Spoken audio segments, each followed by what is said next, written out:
ce qui a trait à l'exploration imaginaire de l'espace, l'année 1865 est souvent retenue comme un moment un peu particulier. Il y a évidemment la publication de la Terre à la Lune, que Jules Verne fait paraître dans le Journal des débats du 14 septembre au 14 octobre, mais c'est aussi l'année où paraissent Voyage à Vénus d'Achille Hérault et aussi Un habitant de la planète Mars de Henri de Parville. De plus, à n'en croire Camille Flammarion, qui publie toujours en 65 Les mondes imaginaires et les mondes réels, l'année est encore plus chargée en voyages dans l'espace, parce que pour les seuls 6 premiers mois, il faut aussi ajouter 3 autres voyages à la Lune, donc un d'un certain Alexandre Dumas, un qui nous vient d'Angleterre dont il ne fournit pas l'auteur, et aussi un troisième qu'il attribue à Alexandre Catolino. Donc si on se fie sur Flammarion, le panorama ou le tableau des 6 premiers mois de 65 ressemble à ceci. Cette prolifération le conduit à parler d'un grand mouvement et à poser que la tendance ira en s'accentuant. Et c'est justement ce grand mouvement que nous allons examiner ici, pour le cerner avec plus de précision et peut-être le nuancer un peu, avant de nous arrêter sur le cas tout particulier d'un habitant de la planète Mars, qui est une sorte de curiosité littéraire, comme on va le voir. Et ensuite, on va s'interroger sur ce que cet ouvrage en particulier et ses collègues de 65 peuvent nous dire de l'émergence du roman d'anticipation scientifique. En effet, la juxtaposition des titres ici donne une perception qui est diffractée, qui est trompeuse. Celle d'un mouvement, pour citer Flammarion, homogène et même enthousiaste. On s'en va dans l'espace. Alors que dans les faits, on a affaire à quelque chose de beaucoup plus hétérogène et ambigu. Plutôt qu'à un mouvement, on a affaire à une sorte de bouillonnement qui met en évidence une ou des marges du récit d'anticipation.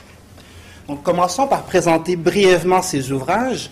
Le roman de Verne, paru en feuilleton et en volume la même année, ne nécessite pas vraiment de description ici avec vous. On connaît tous les aventures du Gun Club, de Barbicane, Michel Ardan et du capitaine Nicholl. Pour sa part, Le voyage à Vénus de Achille Hérault, qui était un avocat, mais aussi un homme de théâtre, conférencier, chroniqueur, poète, paraît en 1965 chez Michel Lévy, et à notre connaissance, il n'a pas fait l'objet d'une publication en feuilleton au préalable. Par contre, Un habitant de la planète Mars, de Henri de Parville, a d'abord été publié dès 1864 en feuilleton, avant d'être publié chez Hetzel en 1965. Si on se tourne vers les autres ouvrages énumérés par Flammarion, Le voyage à la Lune, paru en Angleterre, dont il ne donne pas le nom de l'auteur, semble bien être History of a Voyage to the Moon with an account of the adventure subsequent discoveries. Donc, le catalogue de la British Library l'attribue à Stephen Howard, Carl Geister et Chrysostom Truman, donc tous des pseudonymes, le dernier étant évidemment assez parlant, Truman. La première édition paraît chez Lockwood, mais en 1964 et non pas en 1965. Et Le voyage à la Lune, d'après un manuscrit authentique projeté d'un volcan lunaire, qui plus est, qui est attribué à Catolino, qui est aussi un pseudonyme, est en fait la traduction du précédent. Donc l'histoire est identique, si ce n'est que Chrysostom Truman est devenu Alexandre Catolino, que l'explorateur Stephen Howard est devenu l'explorateur Georges Beaupré. On voit le principe de francisation ici, mais sinon l'histoire est identique. Donc à partir de maintenant, j'en parlerai comme d'une seule œuvre, Le voyage à la Lune. Et enfin, il nous reste le texte de Dumas, qui a été évoqué par Flammarion, qui a bel et bien été publié dans l'Univers illustré en 1965, mais qui a d'abord paru en 1957 dans le Monte Cristo sous le titre Le cauchemar de Moquet, et qui a aussi été repris dans un volume de causerie pour la Belgique, c'est ce que vous avez ici. Donc le calendrier doit être revu au moins un peu. De plus, ces titres occultent une hétérogénéité dans le corpus. Comme chez Verne, Voyage à Vénus et Voyage à la Lune proposent des périples spatiaux où le récit insiste sur différents éléments techniques.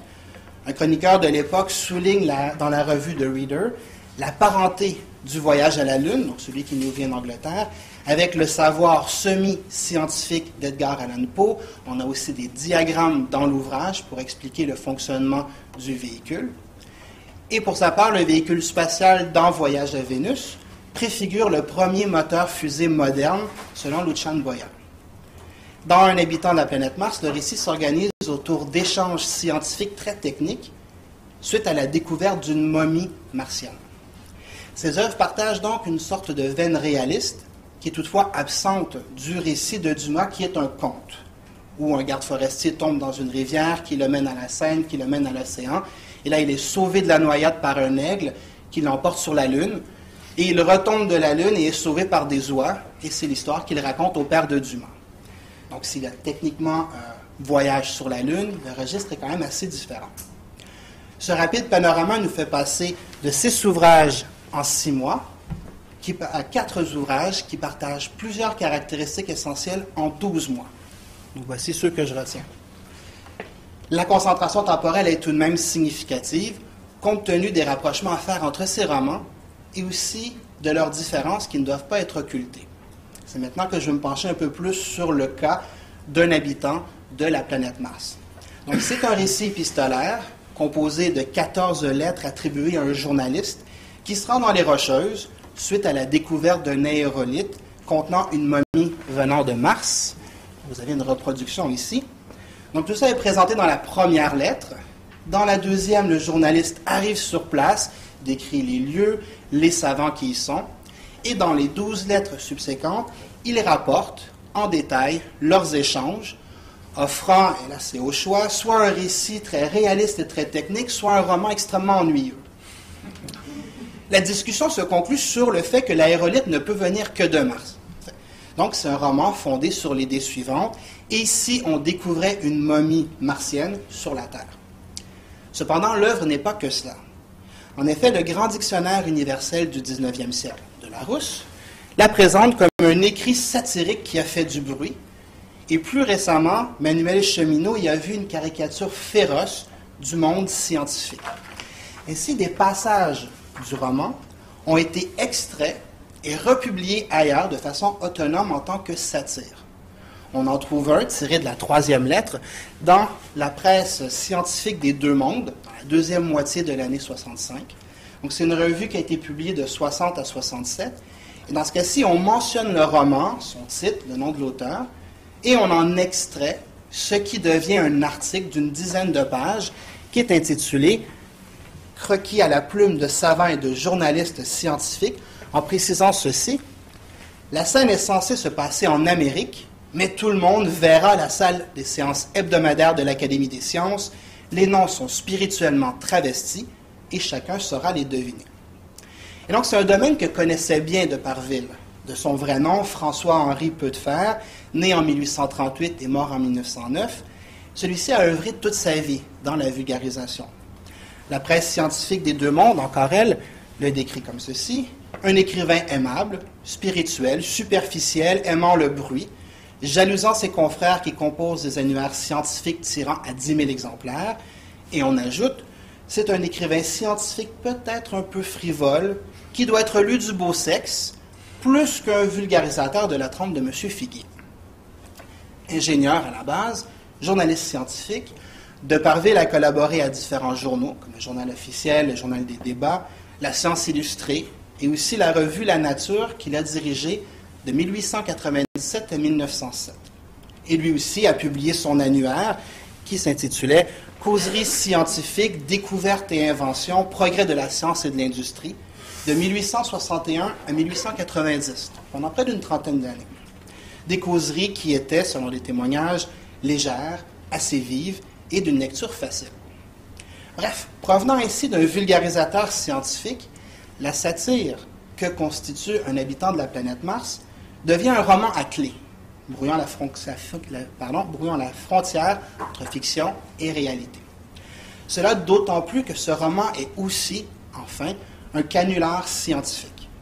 La première lettre a été publiée le 17 juin 1964 dans Le Pays, Journal de l'Empire, en haut de page, dans la rubrique Variété, comme vous le voyez à l'écran. Et la publication s'est poursuivie à un rythme irrégulier jusqu'au 6 janvier 1965. Et cette première lettre d'un habitant de la planète Mars est signée, on le voit, A. Laumont, qui est, selon Jean-Luc Buard, une signature fréquente dans le journal, comme rédacteur d'entrefilets tirés de la presse internationale et aussi comme spécialiste des comptes rendus de la guerre de sécession. Donc, une nouvelle qui vient de Richmond, signée à Lomond, ne surprend pas les lecteurs. Et d'ailleurs, dans ce journal, un mois plus tôt, on avait un long article consacré à l'observation d'un météorite qui a frôlé la Terre. Ce brouillage entre fiction et réalité ne s'arrête pas là.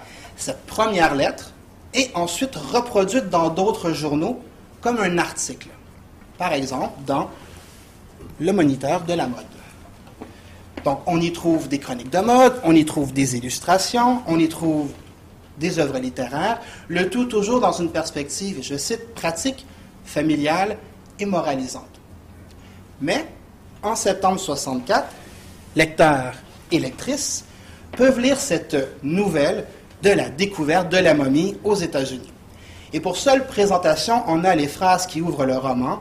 Nous recevons de Richmond, dit le pays, la correspondance suivante qui nous jette dans un profond étonnement. Nous la publions sous toute réserve, bien que nous ne mettions pas un seul instant en doute l'honorabilité de notre correspondant. Bon, la rubrique variété peut annoncer la fiction. Plusieurs ouvrages ont été publiés comme La vieille fille, mais en 64, dans Le Moniteur de la mode, les romans n'y sont généralement pas publiés. Ceux-ci, comme La pièce percée, on voit le début à l'écran, apparaissent sans nom de rubrique, avec une police de titres reconnaissable. Il y a donc ici une ambiguïté qui est créée avec un habitant de la planète Mars. En fait, plusieurs journaux de l'époque auraient agi de même façon, suscitant une réaction ulcérée chez Louis Figuier, figure alors incontournable de vulgarisation en France. Donc, dans son annuaire, la célèbre L'année scientifique et industrielle, qui paraît sans discontinuer de 1856 à 1913, Figuier se penche, en 65, sur un habitant de la planète Mars, et le titre est assez clair, Un canard scientifique de haut vol, l'habitant de Mars. L'article débute ainsi, je me permets de le citer. Le pays du 17 juin 64 mettait en circulation un affreux canard d'origine prétendue américaine, mais qui sortait évidemment d'une officine de Paris, et qui a eu pour objet de mystifier le français débonnaire par une amplification drôlatique des découvertes récentes concernant les aérolites et l'homme fossile. Nous ne savons pas jusqu'à quel point sont autorisées ces entreprises sur la crédulité publique, surtout quand elles sont perpétrées avec une étendue et une longueur qui dénotent un grand parti pris de réussite. Figuier poursuit, on le voit aussi à l'écran, en expliquant que l'ébouriffante pièce a fait le tour des journaux de province après avoir été accueillie dans quelques journaux à Paris, et ajoute: si nous avions trouvé ce canard atroce et infiniment trop emplumé, dans le journal pour rire ou dans le Charivari, nous l'aurions regardé comme assez indifférent. Mais quand on nous le présente comme un document sérieux, dans un grand journal politique, il nous semble que quelques coups de fouet de la critique ne sont pas de trop pour punir cette véritable atteinte portée au crédit de la presse en général. Et Figuier avait déjà exprimé son mécontentement. Donc le Pays, le journal où a été publié la première lettre, a offert le 1er juillet 64 un article signé J.F. Gall, spécialiste des dossiers scientifiques et peut-être aussi pseudonyme de Deparville, un article qui revient sur la nouvelle de la découverte de la momie et qui se moque de la réaction contrariée du rédacteur d'une feuille parisienne qu'on peut identifier comme Figuier. Et le roman intègre lui-même aussi l'existence des démentis dans les journaux. Dès la deuxième lettre, le correspondant, qui est notre narrateur, indique qu'on a fait circuler de fausses rumeurs, relayées dans la presse, pour affirmer que la découverte de la momie n'était qu'une fable grossière et ridicule. Sans renvoyer à des attaques précises, comme celle de Figuier, le récit entretient un certain degré de confusion entre nouvelles, romans et canulars. Les choses se clarifient dans l'édition en volume. Donc, Deparville ajoute une préface octoriale, et là, il nous explique que les lettres apparaissaient mystérieusement à son réveil sur sa table de travail. Et une postface, où il nous dit qu'il a trouvé une autre lettre, la 15e, où on lui reproche de cacher la momie au lieu de la montrer à tout le monde à Paris. Et cette lettre est destinée à Deparville, mais est aussi signée Henri Deparville. Il semble qu'il était son propre correspondant, écrivant la nuit ce qu'il lisait le jour.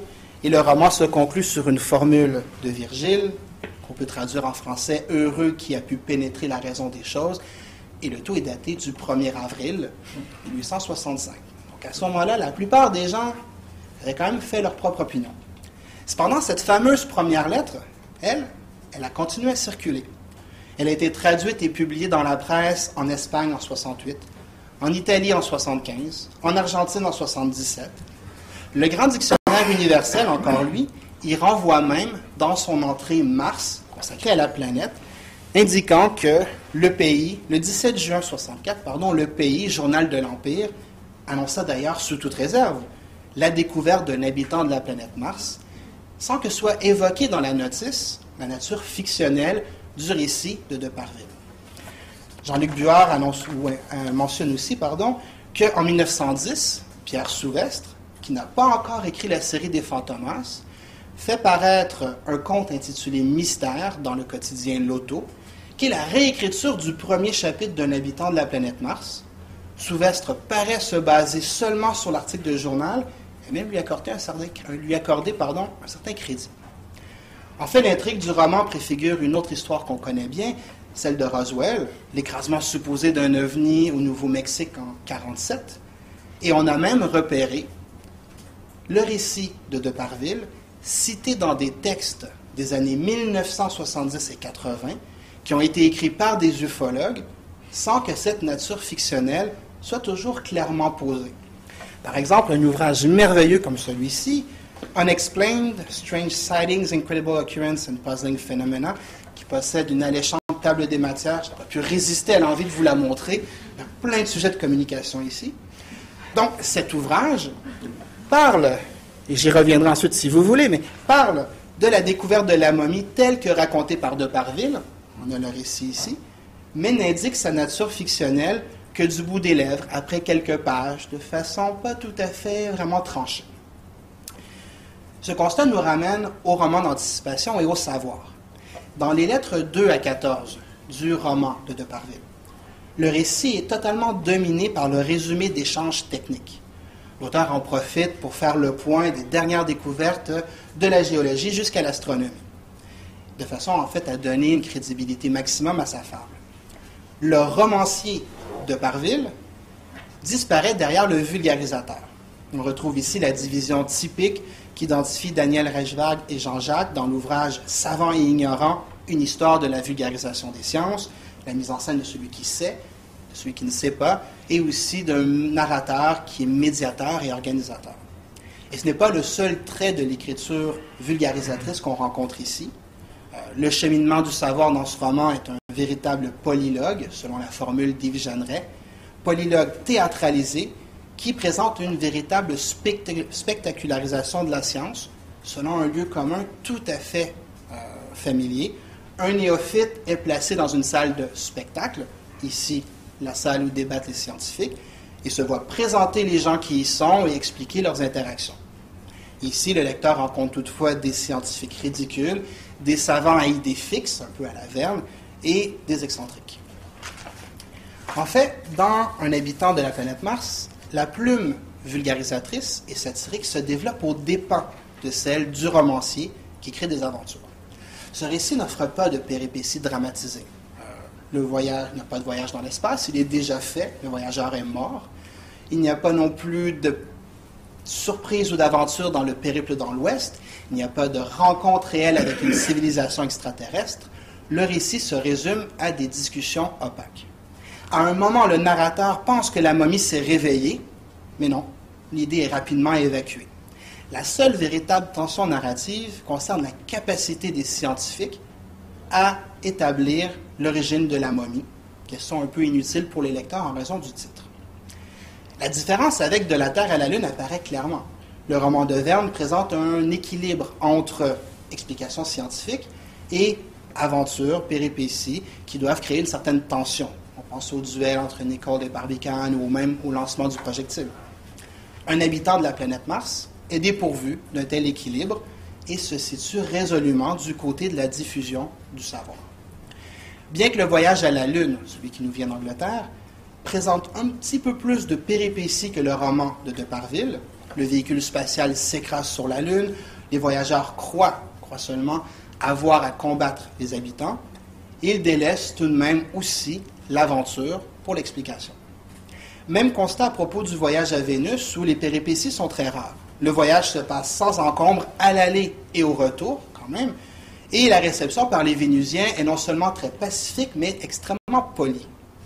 Même lorsque le voyageur anticipe un duel, celui-ci n'a pas lieu, son adversaire lui écrivant ceci: « Vous prétendez qu'un de nous est de trop en ce monde, parlez pour vous, je vous prie, et mieux si vous fait outrage que ce genre de réparation, qui consisterait à me donner un coup d'épée par-dessus le marché, me paraîtrait pour le moins singulier. » Notons que ces deux derniers récits se distinguent aussi en décrivant le voyage en quelques chapitres, avant de se consacrer au portrait d'une société utopique, lequel constitue leur principal ressort dramatique. Dans le récit conjectural d'un habitant de la planète Mars, nul saut dans le futur, nul voyage spatial, une exploration minimale de la civilisation martienne, vraiment minimale, et aussi des impacts de cette découverte pour les humains. Le récit s'en tient aux conséquences sur la seule communauté scientifique, qui est divisée, procédurière et un peu myope. Et si on trouvait une momie martienne sur la Terre, réponse de Deparville, des scientifiques discuteraient longuement, en vase clos, et se chamailleraient comme des enfants. Plutôt qu'une conjecture simple, donnant lieu à un vaste développement selon une logique amplificatrice, qu'on trouve fréquemment dans le domaine de l'anticipation, on a affaire à un récit réducteur, une conjecture vaste. La vie existe ailleurs, dont sur Mars, qui donne lieu à une anticipation restreinte, minimaliste. Le récit illustre une marge du roman d'anticipation scientifique où l'anticipation est plus un contexte ou un accessoire qu'un principe structurant. L'exploration de la conjecture proposée est limitée par le texte lui-même, dont la fonction devient satirisée sérieusement et vulgarisée tout aussi sérieusement. En témoigne la double réception et circulation que nous avons retracée. La première lettre, récit conjectural anticipant une découverte majeure, a circulé de façon solitaire, détachée des suivantes, qui offrent cette satire du monde scientifique. Et ces deux volets ne se rencontrent pratiquement jamais dans les commentaires sur l'œuvre. Objet polymorphe, celle-ci est aux marges du récit d'anticipation, puisqu'elle en propose une, tout en y résistant. Donc, l'examen des romans convoqués ici permet de nuancer le portrait que plusieurs ont donné de l'exploration romanesque de l'espace en 1865. Lucian Boya a souligné que les romans de Hérault, Voyage à Vénus et de Deparville, semblent avoir des objectifs autrement plus ambitieux que le modeste voyage lunaire de Jules Verne, d'autant que les voyageurs n'y posent même pas le pied. Toutefois, au terme de ce parcours, on observe que De la Terre à la Lune présente parmi ses œuvres l'enthousiasme le plus net pour le voyage spatial, autre spécificité vernienne qui s'ajoute au projet créatif et éditorial que l'on connaît. Les voyages à la Lune et à Vénus font surtout du voyage spatial une justification au discours utopique. Un habitant de la planète Mars en fait une justification pour sa satire, et en parle sans y aller. Il ne paraît donc pas exagéré d'affirmer que ses œuvres avancent à reculons dans l'espace. Merci.